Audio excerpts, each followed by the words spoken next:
বিসমিল্লাহির রহমানির রহিম। সুপ্রিয় শিক্ষার্থী বন্ধুরা, তোমরা কেমন আছো? আশা করি মহামারী করোনা ভাইরাসের ভিতরে তোমরা সবাই ভালো আছো।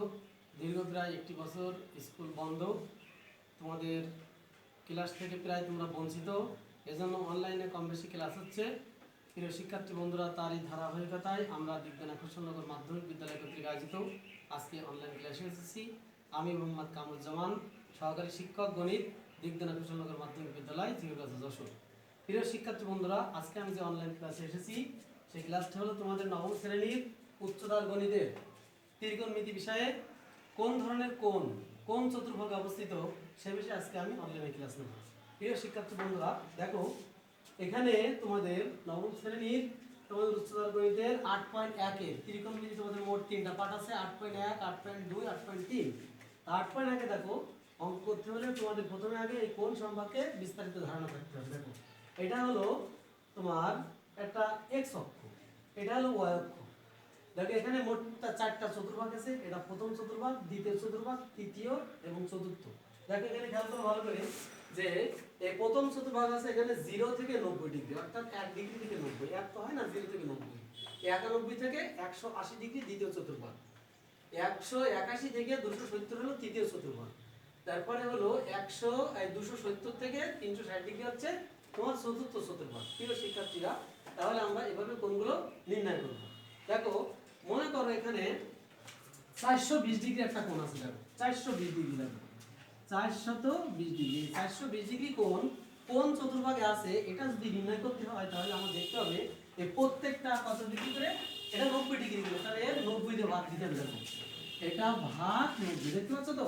দেখো এটা আমরা 90 দিয়ে ভাগ দেবো, তাহলে 90 দিয়ে ভাগ দিলেই এটা হবে তোমার 4.66, আর অনেক 6 আছে। দেখো তাহলে প্রথমে আমরা কি করব, 420 ডিগ্রি কোণ চতুর্ভাগে অবস্থিত সেটা নির্ণয় করতে হলে আমার 90 দিয়ে ভাগ দিতে হবে। 90 দিয়ে ভাগ 90 ভাগ মানে 420 ভাগ 90, তাহলে 4.66। এবার দেখো এখানে যেহেতু এটা প্লাস কোণ, তাহলে এই যে ঘড়ির কাঁটা, দেখো ঘড়ির কাঁটা যায় হলো তোমার বাম দিক থেকে ডান দিকে যায়, তাই না? তাহলে এটা আমার ঘড়ির কাঁটার বিপরীত দিকে গুনতে হবে। ঘড়ির কাঁটা যায় বাম থেকে ডানে, আর আমরা গুনবো প্রথম চতুর্ভাগ থেকে ঘড়ির কাঁটার বিপরীত দিকে, এটা মনে রাখতে হবে। তো এটা হচ্ছে প্রথম চতুর্ভাগ, দ্বিতীয়, তৃতীয়, চতুর্থ, আমার যেতে হবে কি 4.66, তার মানে হলো এটা পঞ্চমে যেতে হবে। তাহলে এখানে গুনবো 1, 2, 3, 4, 5, তাই এটা প্রথম চতুর্ভাগে। তাহলে 420 ডিগ্রি হলো কোন চতুর্ভাগে? প্রথম চতুর্ভাগে।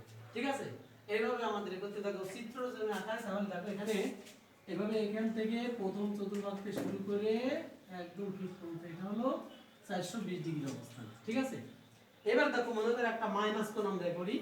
দেখো মনে করো -720 ডিগ্রি, এই 720 ডিগ্রি কোণ চতুর্ভাগে অবস্থিত। তাই এটা অবশ্যই আমাদের ক্যালকুলেটরে কত ভাগ দিতে হবে? 90 দিয়ে। তাহলে ভাগ কত? 90। দেখো এই 90 দিয়ে ভাগ দিলে এটা ভগ্ন 8 নং 72, তাহলে কত হবে? 8 হবে।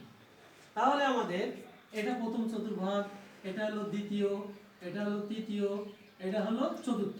এবার দেখো আমি আগেই বলেছি যে যে কোণটা ধনাত্মক কোণ সে কোণটা হবে ঘড়ির কাঁটার বিপরীত দিকে গুনতে হবে।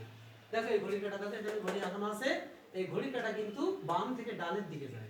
এবার দেখো যে কোণটা ঋণাত্মক সেটা কিন্তু ঘড়ির কাঁটার দিকে গুনতে হবে, ঘড়ির কাঁটা যেদিকে সেদিকে। দেখো এটা 12টার কাঁটা এখান থেকে এদিকে আসছে না, নিচের কাঁটাটা এদিকে যাচ্ছে, তাহলে আমার এটা কিন্তু ঘড়ির কাঁটার দিকে গুনতে হবে। কোন চতুর্ভাগ থেকে? চতুর্থ চতুর্ভাগ থেকে। কয় ঘর যাবো? 8 ঘর যাবো। দেখো এখানে এটা আছে 1, 2, 3, 4, 5, 6, 7, 8, তাহলে আমাদের -720 ডিগ্রিও তোমার প্রথম চতুর্ভাগে অবস্থিত। -720 ডিগ্রি প্রথম চতুর্ভাগে অবস্থিত। প্রিয় শিক্ষার্থী বন্ধুরা, তাহলে দেখো তোমাদের হায়ার ম্যাথের কোণের প্রাথমিক ধারণা হলো তোমাদের ঘড়ি আগে বুঝতে হবে যে ঘড়ির কাঁটার বাম দিকে কোণটা, ডান দিকে কোণটা।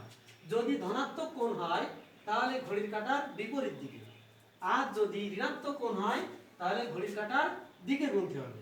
প্রথমে আবার সেই কোণটা 90 দিয়ে ভাগ করে নেব, ভাগ করে যা ফলাফল হবে ঠিক সেটা আমরা গুনবো।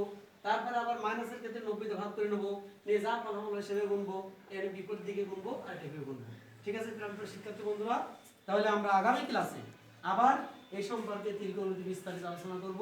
তোমরা বাড়ি থেকে ভালোভাবে পড়বে, পড়ে যদি কোনো সমস্যা থাকে তাহলে আমার কমেন্ট বক্সে এবং আমার মেসেঞ্জারে তোমরা প্রশ্ন করবে, আমি প্রশ্ন উত্তর দেওয়ার চেষ্টা করব। প্রিয় শিক্ষার্থী বন্ধুরা, সবাই ভালো থাকো, সুস্থ থাকো, সবাই মঙ্গল কামনা করছি। আল্লাহ হাফেজ।